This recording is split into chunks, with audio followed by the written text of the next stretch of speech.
Hari ini sidang tragedi Kanjuruhan kembali digelar untuk memantau persiapan jelang sidang. Kita sudah bergabung dengan Anwar Fuadi dari Pengadilan Negeri Surabaya. Ya, Ya, Anwar.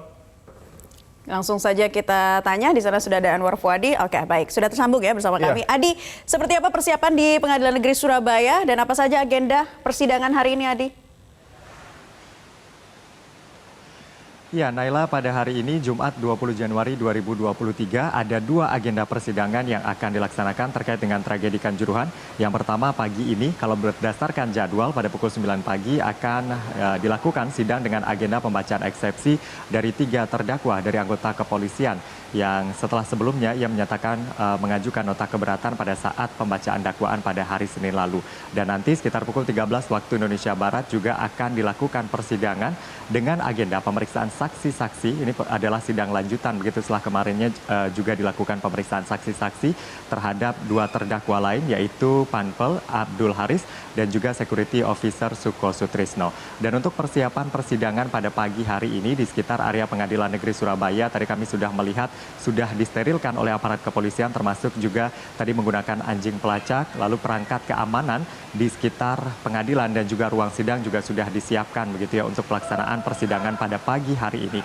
Tadi kami juga melihat begitu ya sudah dilangsungkan juga apel pengamanan oleh aparat kepolisian dari Polrestabes Surabaya untuk personil yang disiagakan di area Pengadilan Negeri Surabaya. Jumlahnya masih hampir sama dengan persidangan sebelum-sebelumnya yaitu ada sekitar 400 personil yang disiagakan untuk mengamankan jalannya 2 agenda persidangan di Pengadilan Negeri Surabaya pada hari ini. Selain 400-an personil yang disiagakan lengkap dengan kendaraan taktis dan juga beberapa perlengkapan begitu dari aparat kepolisian, nantinya juga akan ada ratusan lainnya yang disiapkan dan juga disiagakan di sejumlah titik di kota Surabaya. Tujuannya adalah untuk menjaga kondusivitas pelaksanaan persidangan dan juga menjaga kondusivitas di kota Surabaya selama pelaksanaan persidangan dari tragedi Kanjuruhan. Dan kami masih menunggu begitu ya untuk persidangan pertama pada pagi hari ini dijadwalkan pukul 9. Namun kalau kita berkaca pada persidangan-persidangan sebelumnya biasanya persidangan akan dimulai pada pukul 10 pagi. Dan untuk mengingatkan kembali karena hari ini agendanya adalah eksepsi atau nota keberatan begitu dari 3 terdakwa anggota kepolisian.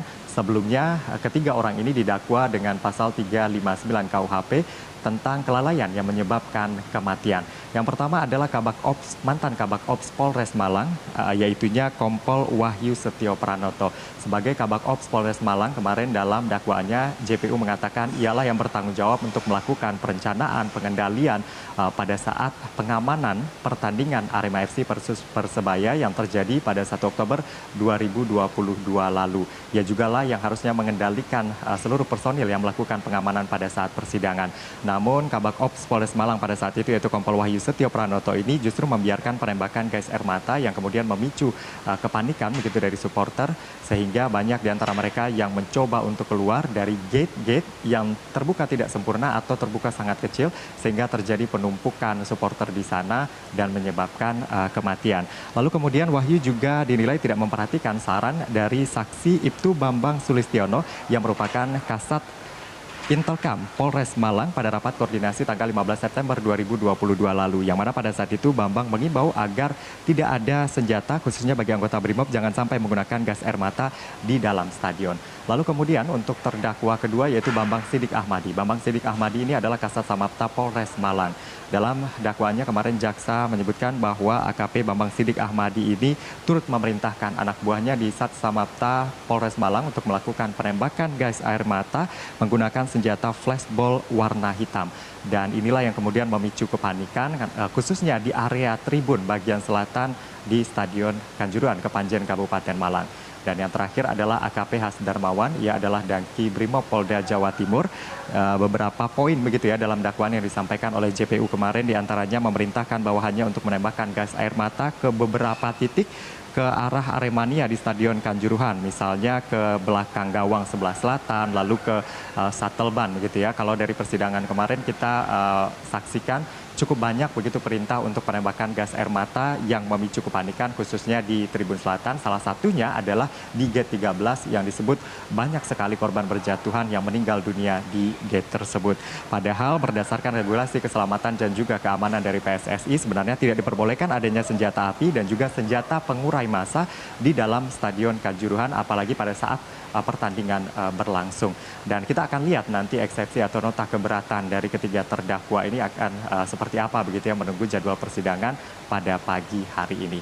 Selain itu, Naila dan juga Febrian yang menarik juga kemarin persidangan dengan agenda pemeriksaan saksi-saksi terhadap dua terdakwa yaitu Abdul Haris yang merupakan Ketua Panpel Arema FC versus Persebaya dan juga Security Officer Suko Sutrisno kemarin berjalan cukup panjang dan baru berakhir pada pukul 10 malam Kamis kemarin. Ada beberapa saksi yang diperiksa, belasan saksi, diantaranya yang kemarin yang juga menarik adalah mantan Kapolres Malang AKBP Ferly Hidayat. Kita ketahui bahwa Ferly Hidayat kemudian dinonaktifkan dan juga dimutasi begitu ya setelah terjadinya kerusuhan di Stadion Kanjuruhan yang menyebabkan lebih dari yaitu 135 orang meninggal dunia dan ratusan lainnya terluka. Ada beberapa poin yang kemarin disampaikan oleh Ferly Hidayat, mantan Kapolres Malang dalam persidangan.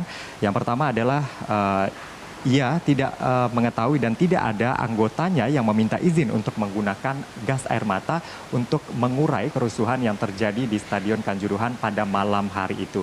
Lalu kemudian pada saat itu Ferly mengatakan posisinya berada di luar begitu ya untuk fokus pada saat melakukan evakuasi terhadap pemain Persebaya yang sempat terjebak begitu. Dan itu beberapa hal yang disampaikan termasuk juga ia mengatakan bahwa dirinya telah memerintahkan anggotanya untuk tidak melakukan tindakan eksesif pada saat briefing begitu sebelum pertandingan berlangsung. Demikian yang dapat kami laporkan dari Pengadilan Negeri Surabaya. Kembali ke studio Febrian dan juga Naila.